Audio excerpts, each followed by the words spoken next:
On vous présente nos derniers arrivages. On a vraiment beaucoup cette semaine. On commence avec l'extension Cascadia Paysage en version française. C'est une extension qui ajoute plusieurs nouvelles tuiles pour faire un puzzle d'optimisation encore plus grand qu'il était déjà. C'est un jeu pour 1 à 6 joueurs, 10 ans et plus, les parties de 30 à 45 minutes. Ceux qui ne connaissent pas Cascadia, c'est un jeu quand même avec des instructions assez simples, mais avec un beau casse-tête. On va chercher une combinaison de tuiles et d'animaux qu'on peut répartir de différentes façons pour créer des territoires. Et on a plusieurs objectifs différents de placer les animaux en fonction de leur type. Donc c'est vraiment un très beau casse-tête. Donc l'extension va rajouter encore plus de possibilités qui est pour Cascadia Paysage.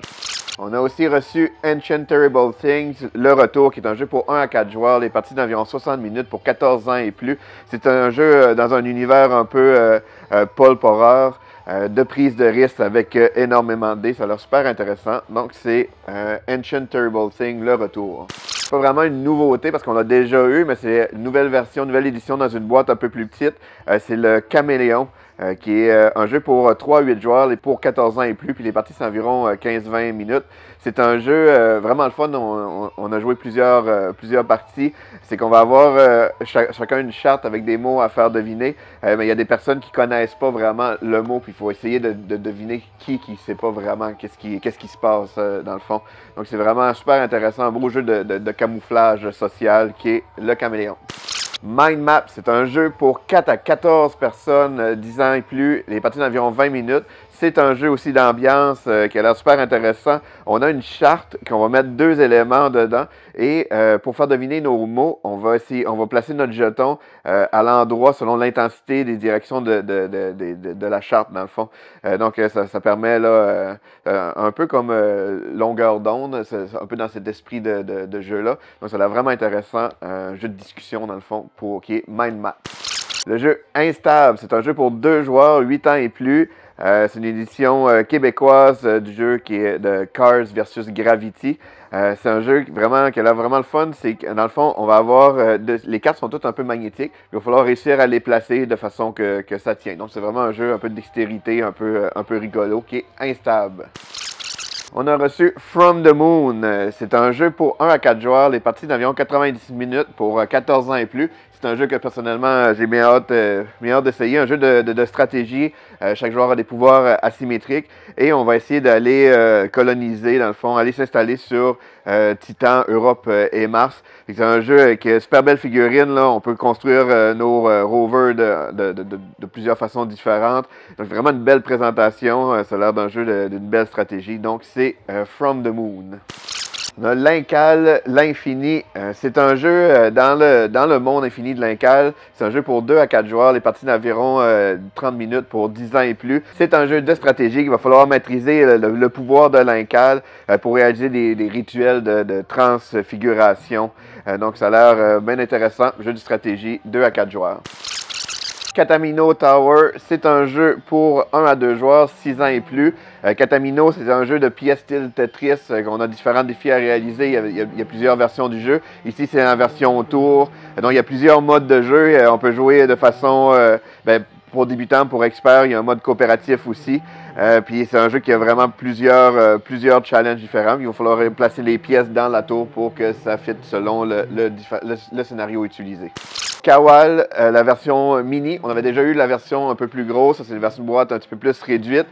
C'est pour un jeu pour 2 joueurs, 8 ans et plus. Les parties d'environ 15 minutes. C'est un jeu qui utilise la mécanique de Mancala. C'est pas un peu comme Five Tribe. Ceux qui ne connaissent pas, c'est un peu dans le fond, on va prendre des roches dans ce cas-ci et on doit les déplacer en laissant une pierre à chaque endroit. Puis il va falloir réussir à faire une ligne d'une même couleur. Donc c'est Kawal.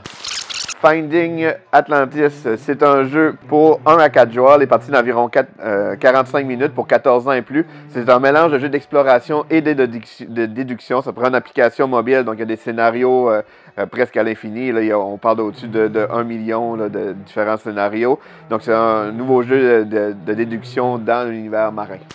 Atlantis Rising, un autre jeu dans l'univers de l'Atlantide pour 1 à 7 joueurs. Ici, les parties, c'est de 60 à 120 minutes pour 10 ans et plus. C'est un jeu coopératif de placement d'ouvriers avec une mécanique en temps réel aussi. Donc, c'est vraiment, ça garde les joueurs toujours engagés. Donc, bien hâte d'essayer ce jeu-là aussi. Donc, c'est Atlantis Rising. Heat Cavering, c'est le jeu, c'est une extension pour le jeu Heat, qui est le jeu de course automobile, jeu qui a été très populaire. Ici, l'extension, elle rajoute 2 cartes, la carte du Japon, la carte du Mexique aussi, et elle donne le matériel aussi pour ajouter un joueur supplémentaire à la boîte de base, fait que c'est le fun, on peut en jouer encore avec encore plus d'amis. C'est un jeu pour 10 ans et plus, les parties d'environ 60 minutes. Chronologique Paris 1920, c'est un jeu pour 1 à 4 joueurs, les parties d'environ 30 minutes pour 10 ans et plus. C'est un jeu d'enquête et déduction, il va falloir se déplacer dans différents endroits puis réussir à déduire les énigmes. On parle, il y a trois scénarios différents avec plus de 15 ans, pour un total de 15 enquêtes. Donc ça a l'air bien intéressant. 1 à 4 joueurs, c'est Chronologique Paris 1920. On a reçu Quelle couleur, qui est un jeu pour 2 à 20 joueurs, les parties d'environ 15-20 minutes pour 12 ans et plus. Lui aussi, c'est pas tout à fait une nouveauté, c'est juste dans un nouveau format, ça fait quelques mois qu'il était indisponible. Donc, il revient dans une boîte un peu plus petite, mais avec autant de matériel. Et c'est un jeu de questions générales, mais qu'il va toujours falloir répondre avec des cartons de couleurs. Et c'est le fun, c'est pas nécessairement trouver quelle est la couleur de telle chose, vraiment de façon originale, comme le plus gros mammifère. Fait qu'il va falloir répondre avec des couleurs, avec nos cartes couleurs dans le fond pour trouver les réponses. Donc c'est Quelle couleur? Flashback Lucie, c'est la nouvelle boîte. Avant, il y avait eu Flashback Zombie Kids. Là, c'est la nouvelle boîte dans le même univers. C'est un jeu pour 1 à 4 joueurs, des parties d'environ 40 minutes pour 8 ans et plus. Il y a 4 scénarios dedans. Ceux qui ne connaissent pas, c'est un jeu mélange d'aventure et enquête. On va avoir plusieurs cartes avec des numéros. Puis quand on veut avancer dans différents endroits, ouvrir une porte, par exemple, on choisit le numéro et on va trouver la carte pour le faire. Ce qui est le fun, j'ai pas essayé cette boîte-là, mais dans la première boîte, ce qui était le fun, c'est que le jeu était quand même assez rejouable parce qu'une fois qu'on avait terminé l'enquête, il y avait d'autres éléments à aller chercher, un peu à la cherche et trouve, mais aussi on trouvait des nouveaux, on avait des objets mystérieux qu'on débloquait pendant la partie, fait qu'on pouvait revisiter des enquêtes pour découvrir des sous-enquêtes un peu dans les scénarios. Donc c'était vraiment le fun, un très beau concept. Donc ici, ça c'est la nouvelle boîte qui est Flashback Lucie et ça fait le tour des nouveautés de cette semaine.